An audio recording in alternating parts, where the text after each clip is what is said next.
Hi, this is Dr. Ray Jen. This lesson is about into, through, and beyond. Into, through, and beyond is a concept or is a framework that we English teachers employ all the time to help students connect with the literature and what we're studying. Into helps them connect with their own backgrounds and then their own prior knowledge. And it also enables us to build background knowledge or to build experience to connect them with um, the content that we are about to study.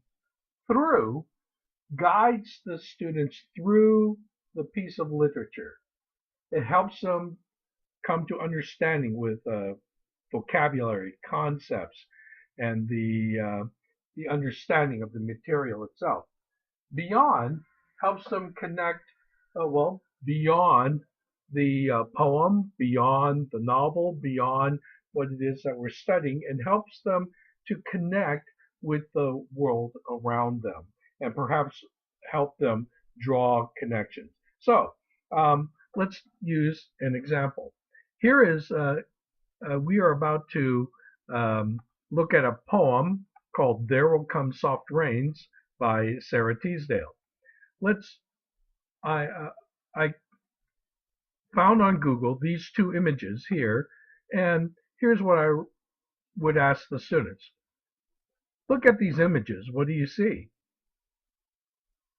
And I would ask them to, I could ask them to write in the journal, or we could do it orally, or we could have them do it in pairs, and then they could share it out with each other. There's all kinds of different ways in which you could do this, but for now, let's just say we're asking the entire class, what do you see? And the hands go up, and we see over here there's some people using a machine gun, but they're wearing these funny masks. What could they be? Perhaps people who know about the First World War will understand or perhaps make the connection that these are gas masks and that were used quite a bit in the First World War.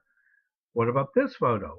Well, look at these massive amounts of wire here.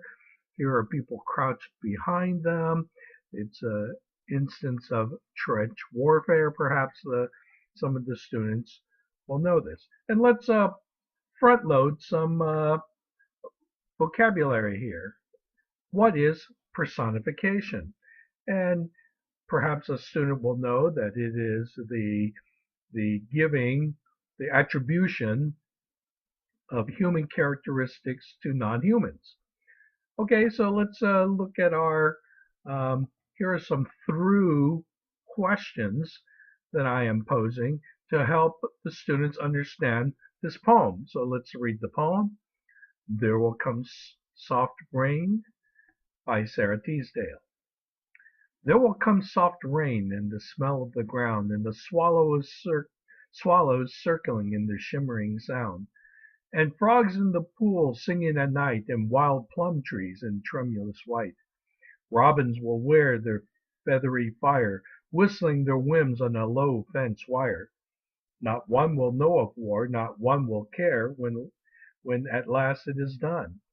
Not one would mind neither bird nor tree if mankind perish utterly. And spring herself, when she awoke at dawn, would scarcely know that we were gone. We could go on to say that we could inform our students that Sarah Teasdale wrote this poem in response to the First World War, really the first modern warfare using tanks, machine guns, gas, um, airplanes. It was the first modern war using, but the people were still lined up um, in the traditional way. And we could go into more about the warfare itself, and but let us help us. Let's look at some through questions. What images, we could ask our students, are painted by the poet? Where does the poem divide itself? What does the first half say? And if we look at this poem, I would say that the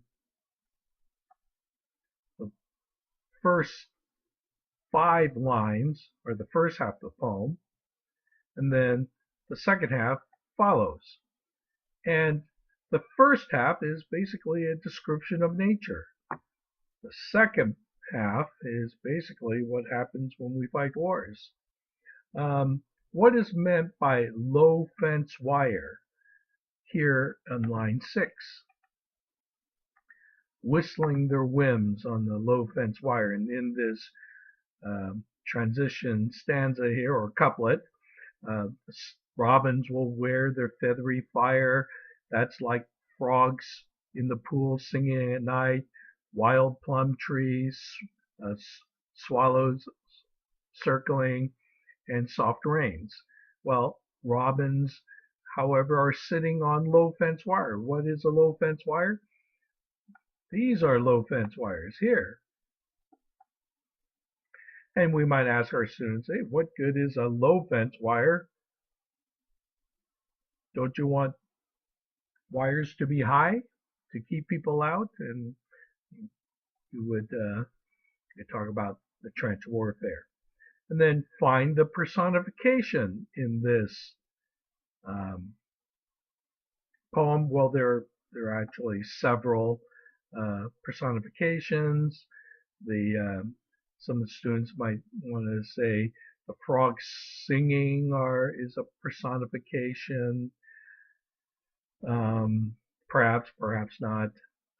But definitely spring herself, when she awoke at dawn, that would be personification. So these are just sample questions of helping students through the poem. And then beyond. Let's look beyond. I wrote a beyond question. Find other poems, take them to the computers or their phones, and have them Google other. It could be World War II, or open it up to warfare in general. Find other poems about war and determine the themes that they have in common. So this will help them connect beyond this one poem into and explore the genre of war poetry. And I think, as we all know, that most of the poets were pretty negative about war. So, into, through, beyond.